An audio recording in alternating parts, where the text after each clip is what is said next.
നമസ്കാരം.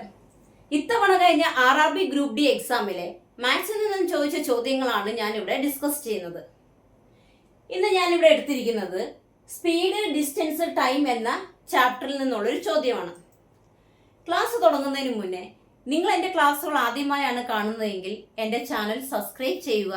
അതുപോലെ തന്നെ ചാനലിൽ കയറുമ്പോൾ പ്ലേലിസ്റ്റ് എന്നൊരു ഓപ്ഷൻ ഉണ്ട്, അത് എടുക്കാമെങ്കിൽ ഞാൻ ഇതുവരെ എടുത്തിട്ടുള്ള RRB ഗ്രൂപ്പ് ഡിയിലെ മാത്സ് ചോദ്യങ്ങൾ നിങ്ങൾക്ക് കാണാവുന്നതാണ്. RRB ഗ്രൂപ്പ് ഡി മാത്സ് 2026 എന്നൊരു ഫോൾഡർ ഉണ്ട്, അതിൽ നിന്നും നിങ്ങൾക്ക് ക്ലാസ്സുകൾ കാണാവുന്നതാണ്. നമുക്ക് ക്ലാസ് നോക്കാം. ക്വസ്റ്റ്യൻ ഇങ്ങനെയാണ് പറയുന്നത്: A and B started moving at the same time towards each other from points X and Y respectively. After meeting on the way, A and B took 90.9 hours and P hours respectively. If the speed of B is 50% more than that of A, then what is the value of P? ഇതെന്താണ് പറഞ്ഞിരിക്കുന്ന ക്വസ്റ്റ്യനാ? രണ്ട് objects ഏതൊക്കെയാണ്? എയും ബിയും. ഞാൻ വരച്ച് കാണിക്കാം. A എന്ന ഒബ്ജക്റ്റും ബി എന്ന ഒബ്ജക്റ്റും പരസ്പരം മൂവ് ചെയ്യുവാണ്. എവിടെ നിന്നും? പോയിന്റ്, ഇവിടെ ഒരു പോയിന്റ് ഉണ്ട്, ഇവിടെ ഒരു പോയിന്റ്. സെയിം ടൈമിൽ എ എക്സ് എന്ന പോയിന്റിൽ നിന്നും വൈ എന്ന പോയിന്റിലേക്ക് മൂവ് ചെയ്യുന്നു. അതുപോലെ തന്നെ ബി വൈ എന്ന പോയിന്റിൽ നിന്നും എക്സ് എന്ന പോയിന്റിലേക്ക് മൂവ് ചെയ്യുന്നു. അതായത് രണ്ട് ഒബ്ജക്റ്റ് സെയിം ടൈമിൽ പരസ്പരം മൂവ് ചെയ്യുന്നു. അതാണ് ക്വസ്റ്റ്യൻ ആദ്യം പറഞ്ഞിരിക്കുന്നത്. അതിന് ശേഷം എന്താ പറഞ്ഞിരിക്കുന്നത്? അവർ തമ്മിൽ മീറ്റ് ചെയ്തതിന് ശേഷം, അതായത് എ എക്സിൽ നിന്നും മൂവ് ചെയ്യുന്നു, ബി വൈയിൽ നിന്നും മൂവ് ചെയ്യുന്നു. ഇടയ്ക്ക് എവിടെയോ വെച്ച് അവർ മീറ്റ് ചെയ്യുമല്ലോ. ഇപ്പൊ ഇവിടെ വെച്ചാണ് മീറ്റ് ചെയ്തതെന്ന് വെച്ചോ. അവർ തമ്മിൽ മീറ്റ് ചെയ്തതിന് ശേഷം എ ഇങ്ങോട്ട് മൂവ് ചെയ്ത് ഇവിടെ വെച്ച് മീറ്റ് ചെയ്തു. മീറ്റ് ചെയ്തതിന് ശേഷം എ എന്ത് ചെയ്ത് അതിന്റെ ഡെസ്റ്റിനേഷൻ എവിടെയാണ്? എയുടെ ഡെസ്റ്റിനേഷൻ എവിടെയാണ്? വൈയിലോട്ട്. എ വൈയിലോട്ട് എത്താൻ എടുത്ത സമയം എന്ന് പറയുന്നത് 90.9 അവേഴ്സ് ആണ്. 90.9 അവേഴ്സ് എടുത്തു. അതുപോലെ തന്നെ ബി എന്ത് ചെയ്ത്? ബി ഈ എയും ബിയും മീറ്റ് ചെയ്തതിന് ശേഷം ബി അതിന്റെ ഡെസ്റ്റിനേഷനായ എക്സിലോട്ട് എത്താൻ വേണ്ടി പി അവേഴ്സ് എടുത്തു. ചോദ്യം മനസ്സിലായോ? രണ്ട് ഒബ്ജക്ട്സ് എയും ബിയും, എ എക്സ് എന്ന പോയിന്റിൽ നിന്നും സ്റ്റാർട്ട് ചെയ്തു, ബി വൈ എന്ന പോയിന്റിൽ നിന്നും സ്റ്റാർട്ട് ചെയ്തു. സെയിം ടൈമിൽ അവർ പരസ്പരം മൂവ് ചെയ്തു. പരസ്പരം മൂവ് ചെയ്തപ്പം ഇടയ്ക്ക് എവിടെയോ വെച്ച് അവർ മീറ്റ് ചെയ്തു. മീറ്റ് ചെയ്തതിന് ശേഷം എ അതിന്റെ ഡെസ്റ്റിനേഷനിലേക്ക് പോകാൻ വേണ്ടി 90.9 അവേഴ്സ് ടൈം എടുത്തു. അതുപോലെ ബി മീറ്റ് ചെയ്തതിനു ശേഷം, ബി ഇങ്ങോട്ടല്ലേ മൂവ് ചെയ്യുന്നത്, ബി ഇങ്ങോട്ട് മൂവ് ചെയ്യുന്നു, എ ഇങ്ങോട്ട് മൂവ് ചെയ്യുന്നു. അപ്പൊ ബി ഇവിടെ മീറ്റ് ചെയ്തതിന് ശേഷം എക്സിൽ എന്ന് പറയുന്നത് അതിന്റെ ഡെസ്റ്റിനേഷൻ എക്സ് ആണ്. അപ്പം അതിന്റെ ഡെസ്റ്റിനേഷനിലേക്ക് എത്താൻ വേണ്ടി പി അവേഴ്സ് എടുത്തു. അങ്ങനെയാണെങ്കിൽ പിന്റെ വാല്യൂ എത്രയാണ്? ഇത് കണ്ടുപിടിക്കാൻ വേണ്ടി അവരൊരു ഹിന്റ് തന്നിട്ടുണ്ട്. എന്താണ്? Speed of B is 50% more than that of A. അതൊരു ഹിന്റാണ്. അതെന്താണെന്ന് അറിയാവോ? അത് നമുക്ക് കണ്ടുപിടിക്കാൻ വേണ്ടി ഒരു ഇക്വേഷൻ ഉണ്ട്. രണ്ട് ഒബ്ജക്ട്സ് പരസ്പരം മൂവ് ചെയ്യുന്നു. അത് ഇടയ്ക്ക് വെച്ച് മീറ്റ് ചെയ്തതിന് ശേഷം അതിന്റെ ഡെസ്റ്റിനേഷനിലേക്ക് പോകുമ്പോൾ അതിന്റെ സ്പീഡിന്റെ റേഷ്യോ, രണ്ട് ഒബ്ജക്ട്സിന്റെ സ്പീഡിന്റെ റേഷ്യോ എന്ന് പറയുന്നത് അത് ഡെസ്റ്റിനേഷനിലേക്ക് എത്താൻ എടുക്കുന്ന സമയത്തിന്റെ ഇൻവേഴ്സ് സ്ക്വയർ റൂട്ടാണ്. മനസ്സിലായോ? അതായത് എയും ബിയും രണ്ട് ഒബ്ജക്ട്സ് പരസ്പരം മൂവ് ചെയ്തു, മീറ്റ് ചെയ്തതിന് ശേഷം, ആഫ്റ്റർ മീറ്റ് ചെയ്തതിന് ശേഷം അതിന്റെ ഡെസ്റ്റിനേഷനിലേക്ക് എത്താൻ എടുക്കുന്ന ആ ഒബ്ജക്ട്സിന്റെ സ്പീഡിന്റെ റേഷ്യോ, രണ്ട് ഒബ്ജക്ട്സിന്റെ സ്പീഡിന്റെ റേഷ്യോ, സ്പീഡ് റേഷ്യോ എന്ന് പറയുന്നത് എന്തായിരിക്കും? Inverse square root of time taken for reaching the destination. അല്ലേ? അപ്പൊ ഡെസ്റ്റിനേഷനിലേക്ക് എത്താൻ എടുക്കുന്ന സമയത്തിന്റെ ഇൻവേഴ്സ് സ്ക്വയർ റൂട്ടാണ്. അപ്പൊ എങ്ങനെ എടുക്കും? ഇൻവേഴ്സ് സ്ക്വയർ റൂട്ട് എന്ന് പറയുമ്പോൾ 1/√of time of A by time of B അല്ലേ? അപ്പൊ നമുക്കത് തിരിച്ചിട്ട് എങ്ങനെ കിട്ടും? Root of time taken by B by time taken by A. Speed ratio ഇവിടെ എങ്ങനെയാണ്? Speed ratio of A by B. മനസ്സിലായോ? ഞാൻ അതൊരു ഇക്വേഷൻ ഉണ്ട്, ആ ഇക്വേഷൻ എഴുതി കാണിക്കാം. ഇതാണ് ഇക്വേഷൻ. പറഞ്ഞ കാര്യം തന്നെയാണ്.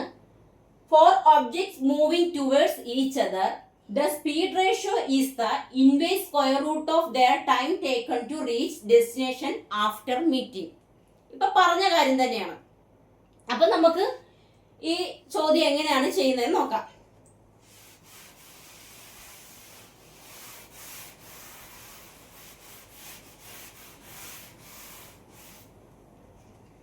നോക്കിക്കേ, സ്പീഡ് റേഷ്യോ എന്ന് പറയുമ്പം സ്പീഡ് ഓഫ് ബി ഈസ്, ഇവിടെ തന്നിരിക്കുന്ന ഹിന്റ് എന്താണ്? Speed of B is 50% more than A. എക്കാട്ടിൽ 50% കൂടുതലാണ് ബിയുടെ സ്പീഡ് എന്ന് പറയുന്നത്. അപ്പൊ എയുടെ സ്പീഡ് നമുക്ക് 100 എടുക്കാം. സ്പീഡ് ഓഫ് എ എന്ന് പറയുന്നത് 100 എന്നെടുത്താൽ ബിയുടെ സ്പീഡ് എന്തായിരിക്കും? സ്പീഡ് ഓഫ് ബി എന്ന് പറയുന്നത് 50% കൂടുതൽ എന്നല്ലേ? അപ്പൊ എന്ത് വരും? 150 വരും. അപ്പൊ സ്പീഡ് റേഷ്യോ എന്ത് വരും? A by B, speed of A by speed of B. A by B, speed of A by speed of B എന്ന് പറയുന്നത് എത്ര കിട്ടും? 100 ബൈ 150. അപ്പൊ എത്ര കിട്ടും നമുക്ക്? 100 ബൈ 150 കിട്ടും. എന്ന് പറയുന്നത് എന്തായിരിക്കും എന്നാ പറഞ്ഞത്? Speed of A by B എന്ന് പറയുന്നത് എന്തായിരിക്കും? Inverse square root of time taken to reach the destination. അപ്പൊ ഇൻവേഴ്സ് സ്ക്വയർ റൂട്ട് തല തിരിച്ചിടണം അല്ലെ? അപ്പൊ ആദ്യം എടുക്കുന്ന ടൈം ആരുടെ ആയിരിക്കണം? ബിയുടെ ആയിരിക്കണം. ഇൻവേഴ്സ് വന്നതുകൊണ്ട് ടൈം ടേക്കൺ ബൈ ബി അല്ലെ? ടൈം ടേക്കൺ ബൈ ബി എത്രയാണ് തന്നിരിക്കുന്നത്? P hours. ബി എടുത്ത സമയം എത്രയാണ്? ഡെസ്റ്റിനേഷനിലേക്ക് എത്താൻ പി എടുത്ത സമയം എത്രയാണ്? ബി എടുത്ത സമയം പി ആണ് അല്ലെ? അപ്പം square root of P by A എടുത്ത സമയം എത്രയാണ്? 90 അവേഴ്സ് അല്ലെ? അപ്പം 90 അവേഴ്സ്, 90.9 അവേഴ്സ് എന്ന് കിട്ടി. ഇതാണ് നമ്മളുടെ ഇക്വേഷനിൽ നിന്ന് നമുക്ക് കിട്ടിയത്. ഇനി ഇത് സോൾവ് ചെയ്ത പിയുടെ വാല്യൂ കണ്ടുപിടിച്ചൂടെ? നോക്കിക്കേ, ഇവിടെ 0യും 0യും വെട്ടിപ്പോയി അല്ലെ? 5 കൊണ്ട് ഡിവൈഡ് ചെയ്ത 2 × 5 10, 3 × 5 15. ഇവിടെ അപ്പൊ എന്ത് കിട്ടി നമുക്ക്? നോക്ക്, 2/3 എന്ന് പറയുന്നത് എത്രയാണ്? Square root of P by 90 plus 90.9 എന്ന് കിട്ടി. ഇനി ഈ സ്ക്വയർ റൂട്ട് മാറ്റാൻ വേണ്ടി രണ്ട് സൈഡിലും നമ്മൾ സ്ക്വയർ ചെയ്താൽ മതി അല്ലെ? അപ്പൊ 2/3 സ്ക്വയർ ചെയ്യുമ്പോൾ എത്ര കിട്ടും? അതായത് 2/3 സ്ക്വയർ ചെയ്യുക, ഈ സ്ക്വയർ റൂട്ടിനെയും സ്ക്വയർ ചെയ്യുക. അപ്പൊ എന്ത് കിട്ടും? ഇവിടെ 2 × 2 4/9 എന്ന് കിട്ടും. ഇവിടെ എന്ത് കിട്ടും? പി ബൈ 90.9 എന്ന് കിട്ടി അല്ലെ? ഇവിടെ ഡിനോമിനേറ്റർ ഈക്വലിന് അപ്പുറവും ഇപ്പുറവും ഒറ്റ ഡിവിഷനേ ഉള്ളു അല്ലെ? അപ്പൊ 9 കൊണ്ട് ഇവിടെ വെട്ടി എത്ര കിട്ടും? 10.1 എന്ന് കിട്ടും. അപ്പൊ പിയുടെ വാല്യൂ എന്ത് കിട്ടും? പി ഈസ് ഈക്വൽ ടു, ഇവിടെ ഡിനോമിനേറ്ററിനെ ഇതിനെ ഡിനോമിനേറ്ററോട് വെട്ടി, അപ്പൊ 10.1 കിട്ടി. പിയുടെ വാല്യൂ എന്ത് കിട്ടും? ഇതിനെ ഇങ്ങോട്ട് ക്രോസ് മൾട്ടിപ്ലൈ ചെയ്യുക. അപ്പൊ 10.1 × 4 എന്ന് പറയുമ്പോ എത്ര കിട്ടും? 40.4 അല്ലേ? ആൻസർ അപ്പൊ എത്ര കിട്ടി നമുക്ക്? 40.4 എന്ന് കിട്ടി. ഇതുപോലത്തെ ക്വസ്റ്റ്യൻ നിങ്ങൾക്ക് ഗ്രൂപ്പ് ഡി മാത്രമല്ല RRB NTPCയിലും ടെക്നീഷ്യൻ എക്സാമിലും ഒക്കെ നമുക്ക് പ്രതീക്ഷിക്കാം. ഈ ഒരു കാര്യം മാത്രം നിങ്ങൾ അറിഞ്ഞാൽ മതി. രണ്ട് ഒബ്ജക്ട്സ് പരസ്പരം മൂവ് ചെയ്യുമ്പോൾ മീറ്റ് ചെയ്തതിന് ശേഷം അവരുടെ സ്പീഡിന്റെ റേഷ്യോ എന്ന് പറയുന്നത് അവർ ഡെസ്റ്റിനേഷനിലേക്ക് എത്താൻ എടുക്കുന്ന സമയത്തിന്റെ ഇൻവേഴ്സ് സ്ക്വയർ റൂട്ടാണ്. ഈ ഒരു ഒറ്റ കാര്യം അറിയാമെങ്കിൽ ഇത് ഏത് പരീക്ഷയ്ക്ക് വന്നാലും ഇതുപോലുള്ള ചോദ്യം നമുക്ക് ചെയ്യാം. അടുത്ത ക്വസ്റ്റ്യനിലേക്ക് പോവാം. അടുത്ത ചോദ്യം ഇങ്ങനെയാണ്: Rahul's monthly expenditure is 70% of his monthly income. If the monthly savings are 10,000, calculate his monthly income. ഇത് വെറും സിമ്പിൾ ആയിട്ടുള്ള ഒരു ചോദ്യമാണ്. ഒന്നുമില്ല, ഒരാളുടെ മാസ വരുമാനത്തിന്റെ 75% ചെലവഴിക്കുന്നു. അയാളുടെ സേവിങ്സ് എന്ന് പറയുന്നത് 10,000 ആണ്.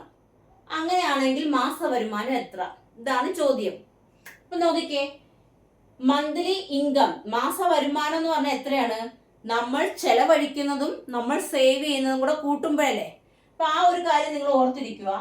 ഇൻകം എന്ന് പറയുന്നത് എക്സ്പെൻഡിച്ചർ, നമുക്ക് ഒരു വരുമാനം കിട്ടുമ്പോൾ നമ്മൾ കുറച്ച് ചെലവഴിക്കും, കുറച്ച് സേവ് ചെയ്യും അല്ലെ. അത് രണ്ടും കൂടെ കൂട്ടുന്നതാണ് ഇൻകം എന്ന് പറയുന്നത് അല്ലേ. അപ്പൊ നോക്കിക്കേ, അതിൽ എക്സ്പെൻഡിച്ചർ എത്രയാണെന്നാ പറഞ്ഞിരിക്കുന്നത്? 75% ഇൻകത്തിന്റെ 75% എക്സ്പെൻഡിച്ചർ ചെലവഴിച്ചു. പിന്നെ സേവിങ്സ് എത്രയാണെന്നാ പറഞ്ഞിരിക്കുന്നത്? 10,000. അപ്പൊ 75 കഴിഞ്ഞാൽ ബാക്കി എത്രയായിരിക്കും സേവിങ്സ് എന്ന് പറയുന്നത്? 25% അല്ലേ. നമ്മൾ മൊത്തം 100% ഒന്ന് എടുത്താല അതിൽ 75% എത്രയാണ്? എക്സ്പെൻഡിച്ചറിന് പോയി.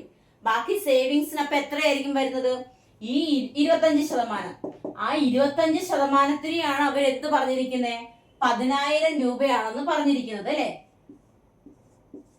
10,000 ആണെന്ന് പറഞ്ഞിരിക്കുന്നത്. അപ്പൊ 25%, അതിൽ നിന്നും നമുക്ക് ഇൻകം കണ്ടുപിടിച്ചുകൂടെ എത്രയാണെന്നുള്ളത്? അപ്പൊ നോക്കിക്കേ, 25%, ശതമാനം എന്ന് പറയുന്നത് by 100, 25% ഓഫ് മന്ത്ലി ഇൻകം. അപ്പൊ മന്ത്ലി ഇൻകത്തിന് നമുക്ക് എക്സ് എന്ന് എടുക്കാം. അപ്പൊ 25% ഓഫ് മന്ത്ലി ഇൻകം എന്ന് പറയുന്നത് എത്രയാണ്? സേവിങ്സ് എത്രയാണ് പറഞ്ഞത്? 10,000 അല്ലെ. അപ്പൊ 10,000 ആണ്. അങ്ങനെയാണെങ്കിൽ മന്ത്ലി ഇൻകം എക്സ് എന്ന് പറയുന്നത് നമ്മൾ എടുക്കുന്നത് എന്താണ്? മന്ത്ലി ഇൻകം ആയിട്ട്, മന്ത്ലി ഇൻകം. അപ്പം എത്ര കിട്ടും നമുക്ക് എക്സ് എന്ന് പറയുന്നത്? എക്സ് ഈക്വൽ ടു, ഇതിനെ ഇങ്ങോട്ട് കൊണ്ടുപോവാ, ഇതിനെ താഴോട്ട് കൊണ്ടുപോവാ. അപ്പൊ എന്ത് ചെയ്യും? 10,000 ഇൻറ്റു 100 ബൈ 25 അല്ലെ. 25ഉം 100ഉം കൂടെ വെട്ടുമ്പോ എത്ര കിട്ടും? 4 എന്ന് കിട്ടും. 4 ഇൻറ്റു 10,000 എത്രയാണ്? 40,000. കണ്ടോ, സിമ്പിൾ അല്ലേ ഇത്? ആകെപ്പാട് ഇത് ഓർത്താൽ മതി. ഇൻകം എന്ന് പറയുന്നത് എക്സ്പെൻഡിച്ചർ പ്ലസ് സേവിങ്സ് ആണ്.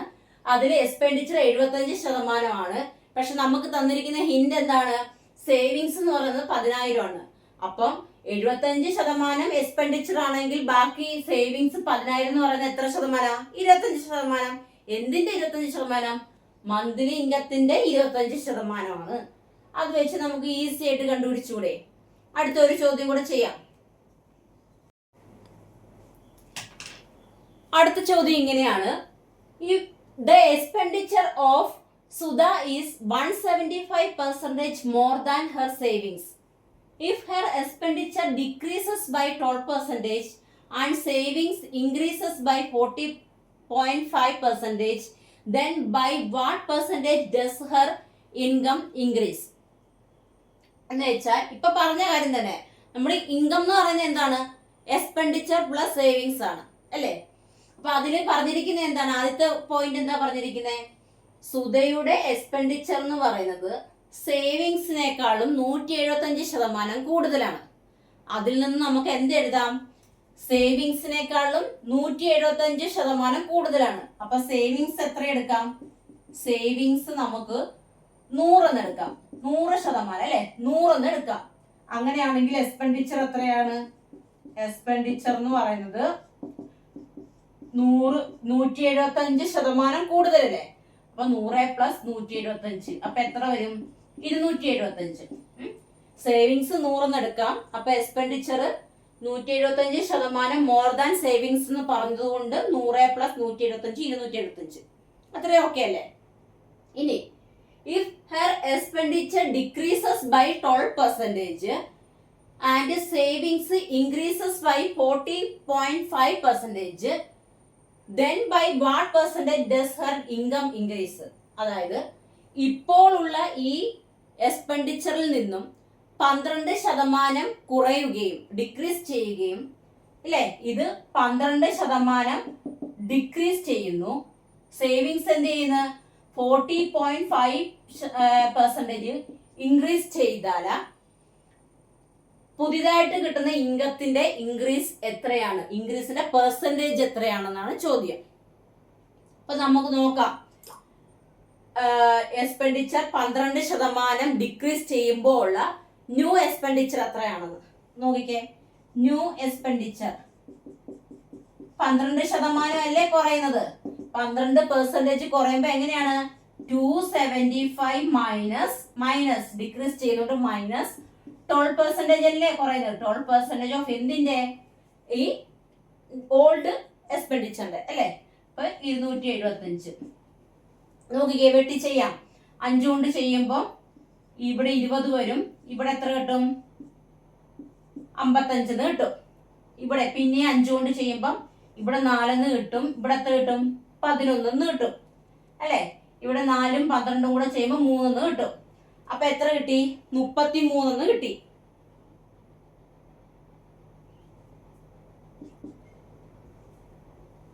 ഇപ്പൊ 275 മൈനസ് 33 കിട്ടി അല്ലെ. അപ്പൊ ആൻസർ എത്ര കിട്ടി? 275 33 കുറയ്ക്കുമ്പോ എത്രയാണ്? 2. ഇവിടെ എത്ര? 7ന്ന് 3 പോയാ 4, ബാക്കി 2 അല്ലെ. അപ്പൊ പുതിയ ന്യൂ എക്സ്പെൻഡിച്ചർ നമുക്ക് എത്ര കിട്ടി? 242. അതിന് മുന്നേ എത്രയായിരുന്നു? 275. അതുപോലെ തന്നെ ന്യൂ സേവിങ്സ് എത്ര വരും? സേവിങ്സ് അവരെന്താണ് പറഞ്ഞത്? സേവിങ്സ് 40.5% ഇൻക്രീസ് ആയി. എത്രയെന്ന്? നമ്മൾ എടുത്ത 100 അപ്പൊ 100ന്ന് 40.5 കൂടി എന്ന് പറയുമ്പോ എത്രയാണ് പുതിയത്? 140.5. ഇത് തമ്മിൽ കൂട്ടുകയല്ലേ ചെയ്തേ. അപ്പൊ 140.5 അല്ലെ. അപ്പം ന്യൂ എക്സ്പെൻഡിച്ചർ കിട്ടി, ന്യൂ സേവിങ്സ് കിട്ടി. അങ്ങനെയാണെങ്കിൽ ന്യൂ ഇൻകം എത്രയായിരിക്കും? New expenditure plus new savings.